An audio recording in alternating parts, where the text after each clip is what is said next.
নমস্কার, হুগলি আজকেতে আপনাদের সকলকে স্বাগত। আজকের বিশেষ খবর, মৃত্যুর মিছিল অব্যাহত, 2 জন অজ্ঞাত পরিচয় সহ মৃতদেহ উদ্ধার 14 জনের।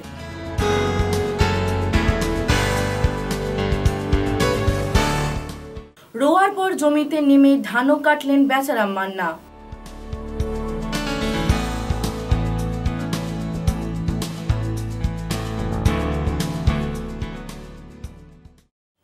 এখন আসছি বিস্তারিত খবরে। ভদ্রেশ্বরের তেলেনীপাড়া কাণ্ডে মৃত্যু মিছিল অব্যাহত।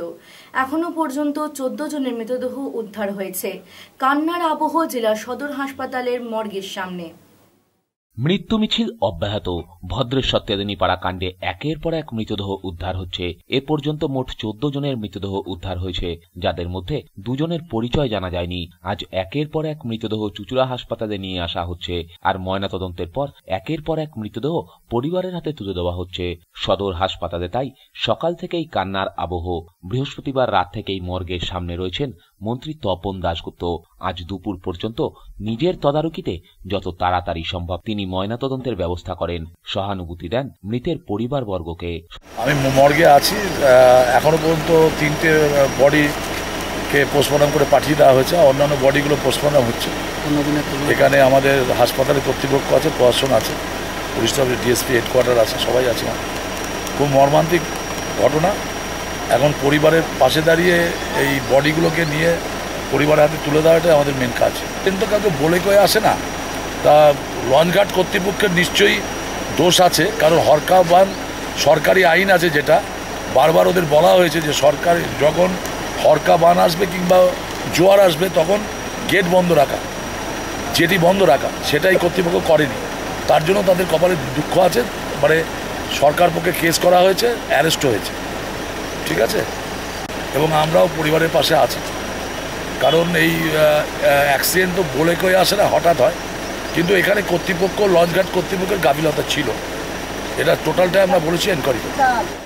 সরকারি তরফে যতই সহযোগিতার কথা বলা হচ্ছে না কেন, তা মানতে নারাজ রোগীর আত্মীয়রা।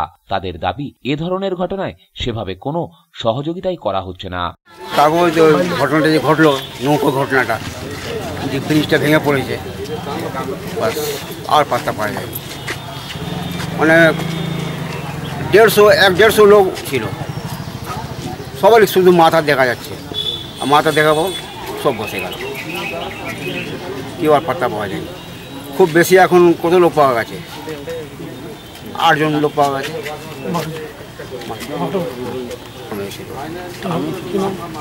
মেয়ে ব্যাগ পেয়েছি, মোবাইল পেয়েছি, থানাতে জমা আছে। বডি তো গরিফা থেকে পাওয়া গেছে করিব ধরুন 7:30-8টার সময়। কি বলবেন এরকম ঘাটে এরকম দুর্ঘটনা এতগুলো ঘাট মানে পুরো বাজে ঘাট। এই ঘাটে 14 বার কমপ্লেন করা হয়েছে কাউন্সিলর চেয়ারম্যানকে, কিন্তু কোনো কানে তেল দিয়ে বসে আছে। আর কতবার আমরা বলবো, আর বলছে আমি 40 লাখ টাকা পাঠিয়েছি ঘাট রিপেয়ার করবো জন্য। কোথায় গেল টাকাটা সেটা জন্য জানেন না। আর বলছে কি নবন্দ থেকে লোক এসছে কাজ করবার জন্য, কোনো লোক আসেনি। পুরো আমাদের যে পুরো ফেলিয়ার। বন্ধ থাকলেই ভালো, আর নাহলে একবারই যদি কাজ হয় তাহলে ভালোভাবে কাজ হয়। যদি ব্রিজটা যদি ঢালাই করে কাজ হয় বা লোহা কোনো ভালো করে কাজ হয়, খুব বেস্ট। সব থেকে বেশি তো ওর যে ইনকাম আছে, সব ঘাটে 4 টাকা 2 টাকা করে ভাড়া, এই ঘাটে 4 টাকা করে। উল্টে তারা গতকাল রাতে তেলেনীপাড়া ঘাটে কালো পতাকা দেখানোর অপরাধে তাদের উপরে পুলিশ লাঠি চার্জ করে বলে অভিযোগ। এলো এই ব্ল্যাক কমান্ডো, তারপরেই লাঠি চার্জ করে মারতে লাগলো। সবাইকে বললো কি যাও বাড়ি যাও। সবাই পাড়াই বসেছিল। কিরকম ফেরিঘাটে এই আমার বন্ধু লাঠি চার্জ করে দিয়েছে। হুনারি মেয়ের জন্য আমাদের যাবার আসছে করছি, তারপরে এই লাঠি চার্জ করে দিল। ওইখানে তো 2টো লাশ গেল, ওইখানে মাটি মজিল হলো, ওইখান বাইরে থেকে লোক এসেছিল, ও বসছিল, ওর উপরে লাঠি চার্জ করে দিল। ছোটুর সাথে সুদীপ দাসের রিপোর্ট, হুগলি আজকে। তেলেনীপাড়া ঘাট থেকে জোর কদমে চলছে তল্লাশি। আজ তল্লাশি অভিযান খতিয়ে দেখতে গেলেন জেলার শাসক সঞ্জয় বানসাল এবং ডিআইজি প্রেসিডেন্সি রেঞ্জ টি রামালু। তেজেনিপাড়াতে এখনো নিখোঁজ প্রিয়জনের খোঁজে শুভাকাঙ্ক্ষীরা। জোর কদমে চলছে তল্লাশি। দিন নেই রাত নেই নিখোঁজ ব্যক্তিদের খোঁজে তারা সকলেই ঠায় দাঁড়িয়ে তেজেনিপাড়া ঘাটে। এদিকে এনডিআরএফ ও জেলা প্রশাসনের পক্ষ থেকে জোর কদমে চলছে তল্লাশি। আজ তল্লাশির কাজ খতিয়ে দেখতে আসেন ডিআইজি প্রেসিডেন্সি রেঞ্জ টি রামালু। সঙ্গে ছিলেন জেলাশাসক Sanjay বনসালো। As soon as I received the information that I instructed the district magistrate, all the district magistrate to become alert and inspect all the jetties that are there in the district and ensure that any jetty which is in the form of ericati that should be taken care of and repair renovation work should be done immediately and the passengers should be regulated in such a way that no incident happens. 14 dead bodies have been recovered. So seven alive, seven still. তবে আজ এক সম্পূর্ণ অমানবিক ছবি ধরা পড়ল আমাদের ক্যামেরায়। আজ ডানলপচরে উদ্ধার হওয়া এক মৃতদেহর পায়ে দড়ি বেঁধে জলের উপর ভাসিয়ে টানতে টানতে নিয়ে আসা হলো চুচুড়ার বন্দে মাতরম ঘাটে। দূর থেকে তখন চাক্ষুষ করছিলেন অনেকেই। অত বড় নৌকোতে একটি মৃতদেহর কোনো জায়গাই হলো না। এই ঘটনার কড়া সমালোচনা করেন হুগলি জেলা সিপিডিআর এর সভাপতি মলয় মজুমদার। একজন একাধারে মানবাধিকার কর্মী, মানবিক দৃষ্টিকোণ থেকে এটা নিতান্ত নিষ্ঠুর এবং অমানবিক আচরণ। আমি জানি না এদের এই যে যারা এগুলো সার্চিংগুলো করছে তাদের মাথার উপরে কে বসে রয়েছে, তাদের কোনো ইনস্ট্রাকশন আছে কি না যে কোনো মৃতদেহ শনাক্ত হলে তাকে কিভাবে আনবে।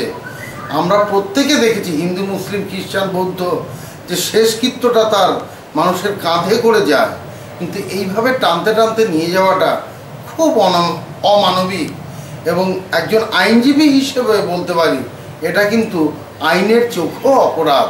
আমি এর তীব্র প্রতিবাদ এবং নিতান্ত দুঃখ প্রকাশ করছি এই অমানবিক আচরণের জন্য।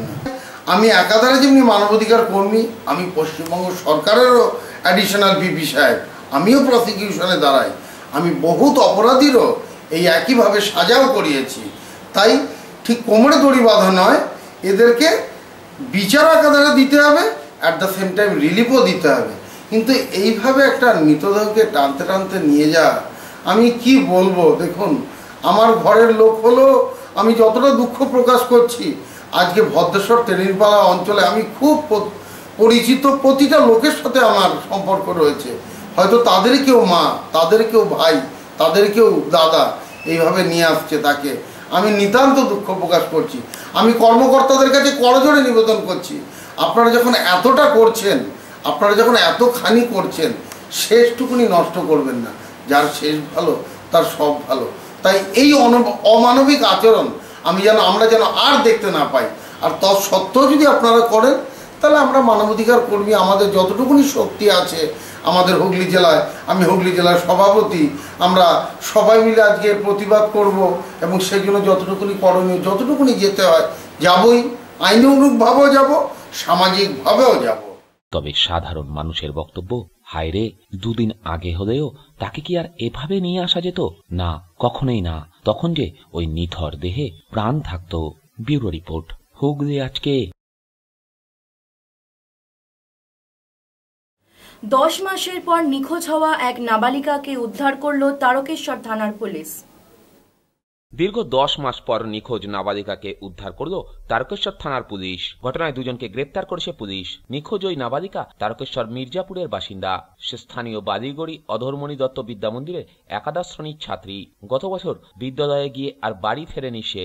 এরপরই ওই নাবালিকার বাবা পাড়ারই 2 সন্তানের পিতা মীর খাইরুলের বিরুদ্ধে মেয়েকে অপহরণের মামলা রুজু করেন। আমরা অনেক খোঁজাখুঁজি করেছিলাম, অনেক জায়গায় বহু জায়গায় খুঁজেছি। একদিন থানায় কেস করা হয়েছিল, থানা খোঁজাখুঁজি করেছে। এতদিন থানায় অতটা খিটিয়ে করে নোকোচা করানোর পর তারপরে থানা আমাদেরকে ফোন করতে বললো ডানকুন থেকে এসে, ডানকুন থেকেই উদ্ধার করা সে মেয়ে নিজেই এসে ধরা দিল। ওকে নিয়ে চলে গেছিল? হ্যাঁ, ওকে নিয়ে চলে। কে নিয়ে চলে গেছে? মীর খাইরুল, মির্জাপুরি বাড়ি। আপনার বাড়ি মির্জাপুর? হ্যাঁ। সেটাই কি ধরেছে পুলিশ? ধরেছে না, ছেলেটাকে ধরা পায়। কাকে ধরেছে? মেসোকে আর মেসোর ছেলেকে। পুলিশ ঘটনার তদন্তে নেমে বৃহস্পতিবার ডানকুনিতে মীর খাইরুলের মাসির বাড়ি থেকে ওই নাবালিকাকে উদ্ধার করে। নাবালিকাকে বাড়িতে আটকে রাখার অভিযোগে মীর খাইরুলের মেশো কুরবান ও তার ছেলেকে গ্রেপ্তার করে পুলিশ। যদিও ঘটনার পর থেকে মীর খাইরুল পলাতক। ব্যুরো রিপোর্ট, হুগলি আজকে। সিঙ্গুর প্রকল্প এলাকায় কাদা মাটিতে নেমে ধানের বীজ রোপণ করেছিলেন হরিপাড়ের বিধায়ক বেচারাম মান্না। আজ সেই জমিতে নেমেই ধান কাটলেন তিনি। সিঙ্গুরের প্রকল্প এলাকায় আলু তোলার পর বোরো ধান কাটলেন সিঙ্গুর কৃষি জমি রক্ষা কমিটির আহ্বায়ক তথা হরিপালের বিধায়ক বেচারাম মান্না। সুপ্রিম কোর্টের নির্দেশে টাটাদের ন্যানো গাড়ির শেড ভেঙে মুখ্যমন্ত্রী মমতা বন্দ্যোপাধ্যায় চাষযোগ্য জমি করে তুলে আন্দোলনকারীদের হাতে তুলে দিয়েছিলেন। গত 25শে জানুয়ারি এই জমিতে নেমেই বেচারাম মান্না বোরো ধানের চারা পুঁতেছিলেন।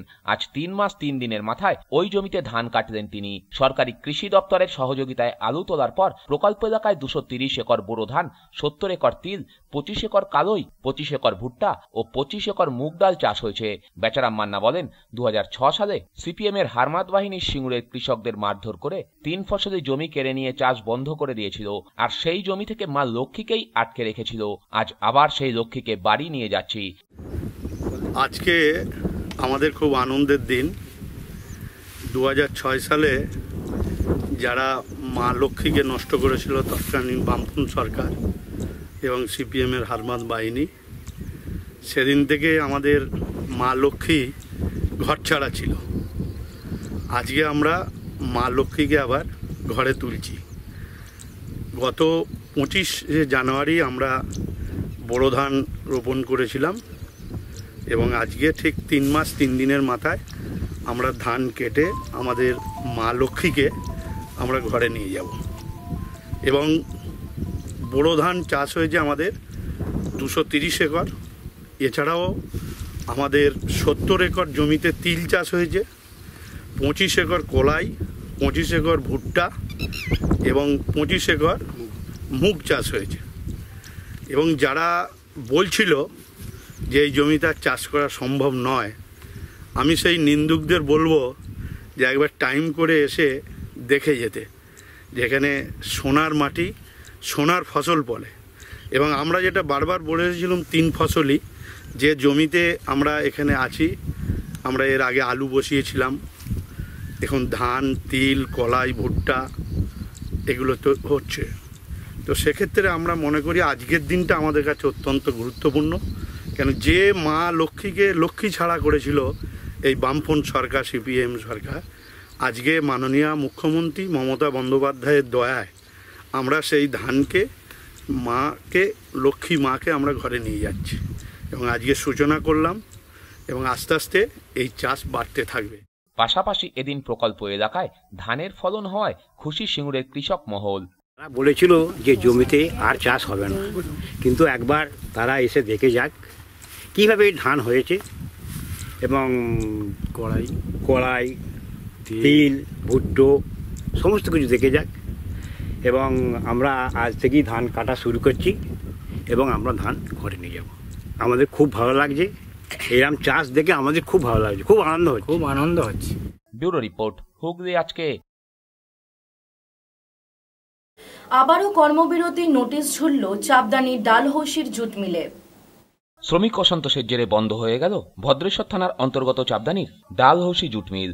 বেকার হয়ে পড়লেন প্রায় 5000 শ্রমিক। বেশ কিছুদিন ধরেই শ্রমিক অসন্তোষ চলছিল এই কারখানায়। গতকাল রাত থেকেই কারখানার কাজ বন্ধ হয়ে যায়, আর আজ দুপুরে কর্তৃপক্ষ সাসপেনশন অফ ওয়ার্কের নোটিশ ঝোলায় কারখানার গেটে। যদিও কর্তৃপক্ষের অভিযোগ মানতে নারাজ শ্রমিকরা। কারণটা আজ 2 বছর থেকে এটা ফার্স্ট মে পয়সা নিয়ে ঝামেলা। তার ঝামেলাটা হয়েছে কি আমাদের মিলটা ডেট ওয়াইজ শিফটিং চেঞ্জ হয়, 1 তারিখ আর 16 তারিখ। কিন্তু এটা দেখা গেছে কি এই যে ফার্স্ট মে যার বন্দি থাকে পয়সা পাওয়া যায় না, কিন্তু পুরো মিল চলে 21 শিফট, আর শুধু তার ডিপার্ট, বিমার ডিপার্ট আর সেলাই ঘর 20 শিফট নাইট ডিউটি করে, তারপরের দিন বন্ধ হয়। এইটাই যে আমরা মেমোরান্ডাম কালকে দিয়েছি। তারপরে মজদুরের ক্ষোভ অনেক ছিল, ক্ষোভের জন্যে এইটা বন্ধ হয়েছে। এটা নোটিশ দিয়েছে, নাইট থেকে কালকে বন্ধ হয়েছে, আবার এবেলা তো সকালবেলাও বন্ধ, যতক্ষণ এটা সোলো করছে না কোম্পানি। এখানে পয়সা দেওয়ার ব্যাপার আছে, 2 বছর হয়ে গেছে বলে কোনো ওদের মানে আসছে না। প্রবীর বসু রিপোর্ট, হুগলি আজকে। ছত্তিশগড়ের সুকুমায় মাওবাদীদের গুলিতে নিহত জওয়ানদের শ্রদ্ধা জানাতে এক শোক মিছিল বের করল ভারতীয় জনতা পার্টি।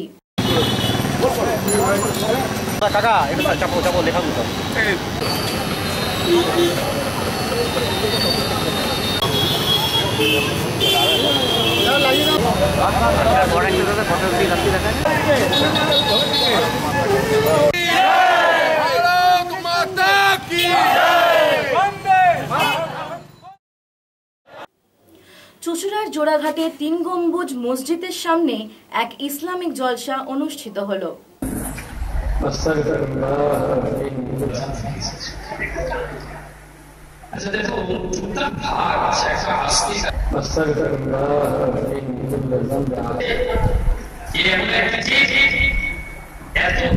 আজকে আমাদের প্রতিবেশ স্মরণে জন্মদিন উপলক্ষে আমাদের এই জলসা করা হয়। এটা নিয়ে আমাদের 3 বছর চলছে। আমাদের এই জলসাটা আজকে প্রোগ্রাম হচ্ছে, প্রথমে হচ্ছে জিগরে মজলিস হবে। আমাদের এই জিগরে মজলিস পরিচালনা করবেন পাঁশকুড়া হুজুর মানে খালেদ সাহেব হুজুর। আমাদের এখন জিগরে মজলিস হচ্ছে। এরপরে আরামবাগ থেকে আসবেন আমাদের সাহেব, উনি বক্তা দেবেন, বক্তৃতা দেবেন। তারপর আমাদের প্রধান বক্তা আমাদের উত্তরা দরবার শরীফ থেকে আসবেন।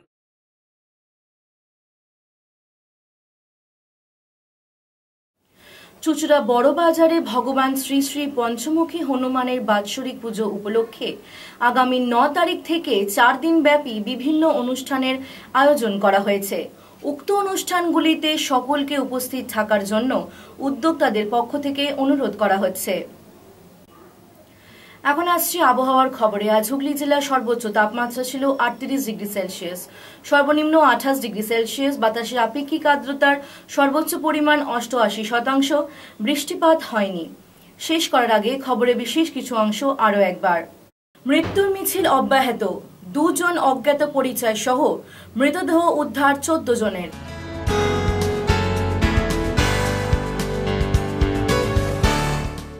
রোয়ার পর জমিতে নেমে ধানও কাটলেন বেচারা মান্না।